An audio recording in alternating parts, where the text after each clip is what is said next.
problem is, when you are caught in a lie or in some sort of contradiction, is that people start to question if anything you actually did was real. How deep does the rabbit hole go? Before I begin, I want to put a disclaimer. Please do not send any hate to Blizzard, Blitzchung, or any Blizzard employee or anyone else involved or related to this story in any capacity. Finally, I want to state that this is not going to be a frequent video topic on this channel. I just haven't seen anyone talk about this side of things, and I figured I would chime in with my own thoughts and opinions. I'm going to be posting a silly Final Fantasy XIV PvP video shortly after this one, and content is going to return to being more pleasant and fun afterwards. So thank you, and hope that everyone can be patient with me for this. Blizzard, or rather, Activision Blizzard, a name that has been in the news very often lately for their actions taken against their Hearthstone player Blitzchung. There are countless extremely well done videos on the events that transpired, analysis, and further breakdown. I want to attempt to somehow cover this again in better detail than they have. This event brought forth many questions in my mind. What is Blizzard? Factually, they are a video game company that has been a massive global super success. An industry giant, and undeniably, a company that will be talked about in history for many centuries to come in the gaming world. World of Warcraft is probably their best known original success alongside the Diablo and StarCraft series, leading into later successes with their card game Hearthstone, and then their ability shooter game Overwatch. Regardless of what you think about them, Blizzard has been a massive success and has shaken the gaming industry and helped forge it into what we know today. But as the title and the thumbnail suggest, that isn't the point of this video. I want to focus on the appearance that Blizzard has had, where they fully are in support of the LGBTQ+ community, and I've been wondering this for a long time now. Are they really? The Blitzchung event, where they so quickly appear to have stomped on some of the most basic fundamentals, basic morals of an American company, really does bring this into question. But for years now, we have seen the rapid expansion of loot box mechanics in Overwatch, with most holiday content being stuffed into these loot boxes. And what is, in my opinion, a horrifically stingy return on duplicates, fully intended to inspire players to purchase loot boxes or miss out on time-limited event rewards. To say that there's a lot of talk about loot boxes preying on those with gambling addictions, struggling with impulse disorders, and employing other devious psychological tricks would be an understatement. For years now, Blizzard has been making an insanely large profit margin. In fact, last year they announced record-breaking profits, and yet they laid off significant portions of even their own employees who helped the company obtain such record-breaking profits in the first place. Is it really any wonder with all these events that me and others begin to question if we are just being used? Is it truly that unreasonable for us to ask this question? Given everything, I don't believe so. So for a while now, I've seen many companies adopt this pro-LGBTQ+ approach, and I wondered why? How? Did they really care? It wasn't until Overwatch started dropping LGBTQ+ hints that I really started noticing that some games were adopting this idea. In my opinion, it seemed to have become hip, trendy, and cool. It was the cool thing to suddenly be in support of this community that was previously never really mentioned in any regard.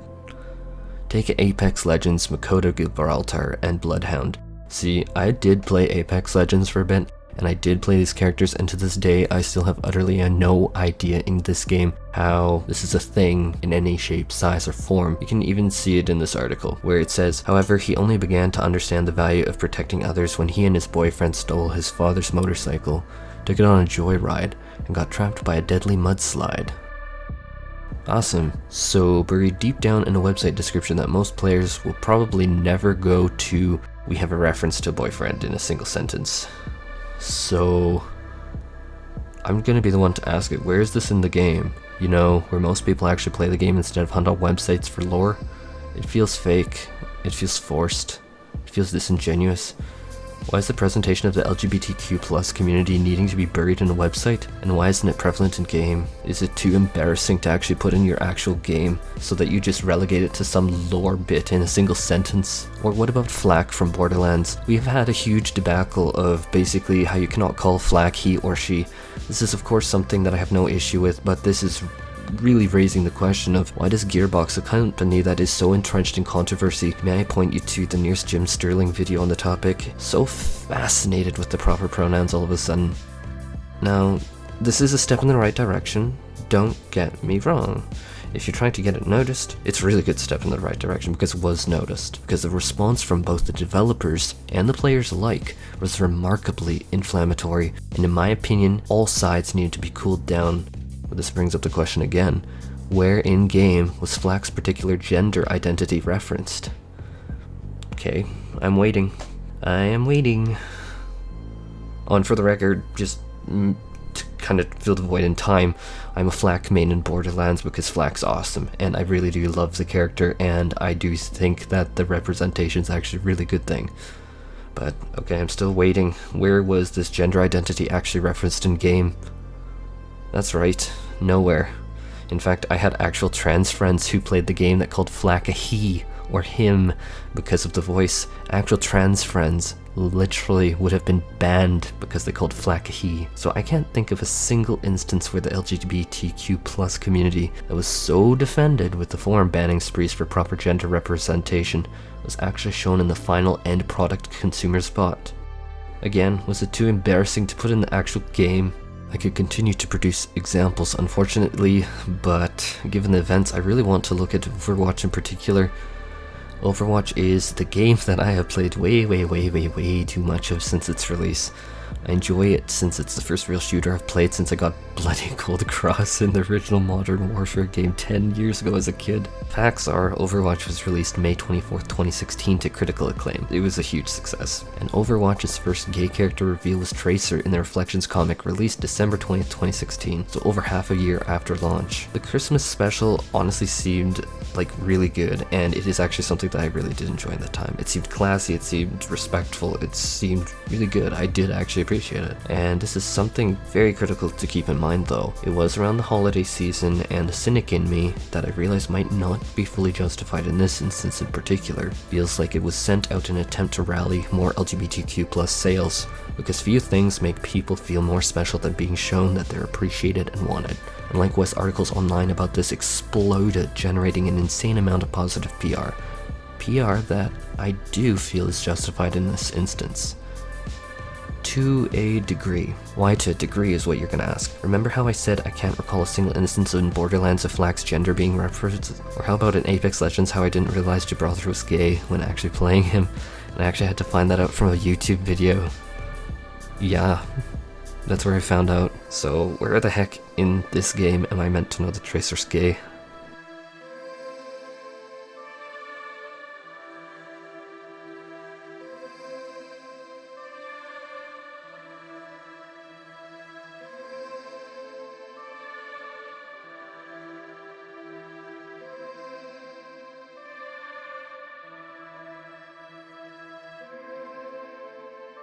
So in this instance, we have Tracer being gay, locked behind a Christmas special from 2016. With, as far as I can tell, no trace of it anywhere else. It might be in some other lore somewhere else or some short story, but I genuinely haven't found any of it in-game.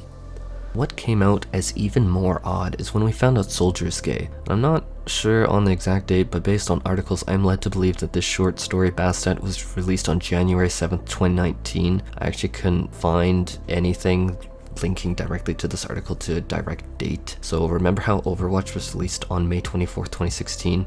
This is nearly 3 years after release for the short story to come out. Not quite 3 years, but nearly enough. So forgive me, but that is a very long time. But to make matters even worse, this wasn't even the main point of the short story in my opinion.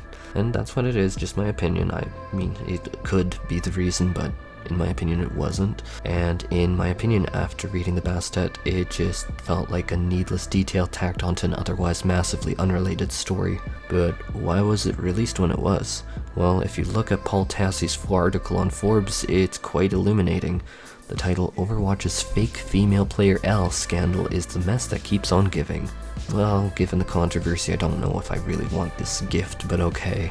And to quote him as a nice summary, Overwatch pro community where a member named Elle, supposedly a talented teenage girl about to play in the Overwatch League, featured League Overwatch contenders, who turned out to be a Smurf account for a male player named Punisher. Okay, so obviously this isn't the point of the video, but in terms of controversy, this was one of the biggest controversies Overwatch had for a long time in my opinion, and it did raise a lot of questions. A lot of eyes were on this for a bit. And so how do I feel about Soldier being announced as gay so short shortly after this. Like, the LGBTQ plus community was literally being used as a shield to draw attention and journalists away from a very, very serious controversy. Obviously, I have no way to prove it, but when Soldier randomly is popped out as being gay after 3 years, or almost 3 years, it really does beg the question. And, like, what's next? At BlizzCon, are we going to find out the entire Overwatch cast is gay? Or maybe a full CGI story animation of Reinhardt power bottoming? Jokes aside, we have the same problem here. Where in the game is Soldier gay? I heard someone say that there's apparently a spray of Soldier being gay in the game, but in the massive sea of sprays, I haven't been able to find it yet. Maybe it does exist? I can't go on record and say I found it. I mean, there are so many garbage sprays in here, it wouldn't surprise me if I did miss it. So again though, this eventually boils down to this point. Why is a character being gay referenced only once that is buried deep into a buried short story outside of the game? Where is Soldier being gay in game? Now people might say that that's unreasonable, but you know what? I want to take a case example of the Witcher game's Mislav character. And if you want to see a video on it, then follow the source that is in the description. Me from the village. What did you do? Nothing. I'm a freak. Sorry. I'd rather not talk about it. I'm a freak too. Aye, but of another kind. If it's lycanthropy, I can help. What? Lycanthropy. Werewolves. Handled a few cases in the past. It's usually a simple curse that... The Lord's son, Florian, and I, we loved each other. Dieter walked in on us in the stables. They drove me away. Florian hanged himself. Lord started drinking, and the estate fell into ruin. That's the long and short of it. See, if you want to represent the LGBTQ plus community, then put them in the game, and don't make it like something fake or some short story completely external. Make it something real and tangible. Make it an actual part of the story and give it meaning. Don't write LOL BTW Soldier is gay, bury it at the end of a short story and say you're representing the LGBTQ plus community. That's a cop-out, and it's also cowardly to boot. Because what? It's shameful for Soldier to be gay when we want to represent soldiers being gay. So let's bury that deep within a short story that most people will probably, in my opinion, never read. But the flip side is that journalists, they talked about it and covered up a massive controversy. So unlike the Witcher game with Mislav, we have kind of what is my opinion, a cowardly non-committal stance and representation in my opinion. But worse yet, it was proven to be an effective shield, as Google search clearly can demonstrate. Heck, even the BBC made an article titled Overwatch's LGBT gamers are educating gamers.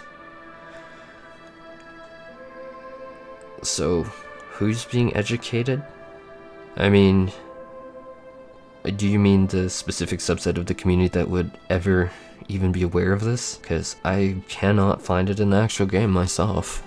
But no, it goes even further than this. Remember how Blizzard stated their stance on political stuff? I'll say this article by Dave Thier. There is a consequence for taking the conversation away from the purpose of the event and disrupting or derailing the broadcast. Moving forward, we will continue to apply tournament rules to ensure our official broadcasts remain focused on the game and are not a platform for divisive social or political views. So, see this quote here? This is a problem. Let me just get this right. Social and political views are apparently unwelcome, but when we look at Pride, I'll cite this article by Justin Harbottle. Look at how many rainbows and sweatbands and all that and the rest. Heck, even the Overwatch League tweets about it. And this is the scary truth of the situation. What is real and what isn't? So as a member of the gay community, I'm in a situation where I need to ask, are we just another convenient tool in Blizzard's toolbox? Loot boxes still exist, even though there is rampaging evidence and movements about them going on globally. Even though many people have raised concerns about it potentially being a form of child gambling, in spite of it being raised as concern by people about it potentially damaging to those who have impulse control issues. These psychological boxes still exist. So is the LGBTQ plus community just another tool that Blizzard uses to get good PR and to attract and retain loyalty over players that feel represented? Just another way to make money? In my opinion, I'm starting to really feel like we are being used. Just another tool in the PR toolbox. Whoop, some controversy just happened. Let's unveil that Reinhardt is suddenly a power bottom. Launch the gay shield. Launch the gay shield. So going back to what I said at the start, the problem is when you're caught in a lie or a contradiction or something doesn't match up, is that people really start to question if anything you did was actually real. And how deep does this rabbit hole go? I don't know. So that's all for this video, and as I said, this isn't content that I enjoy making. At the same point in time, someone needed to ask this question, so I want to ask my viewers, what are your thoughts on this? I obviously have my own feelings toward this and opinions, but that's all they are, just one person's thoughts and opinions. I don't claim that any of this is fact, and I'm just really wondering what are other people's perspectives on this, because you know what, I don't know everything. So that being said, if you like this video and want to go and help me out, like subscribes and likes and comments really go a super long way to helping me. I feel slightly more depressed now. Thank you so much for tuning in and have a great day. I actually feel a little depressed now, not even joking.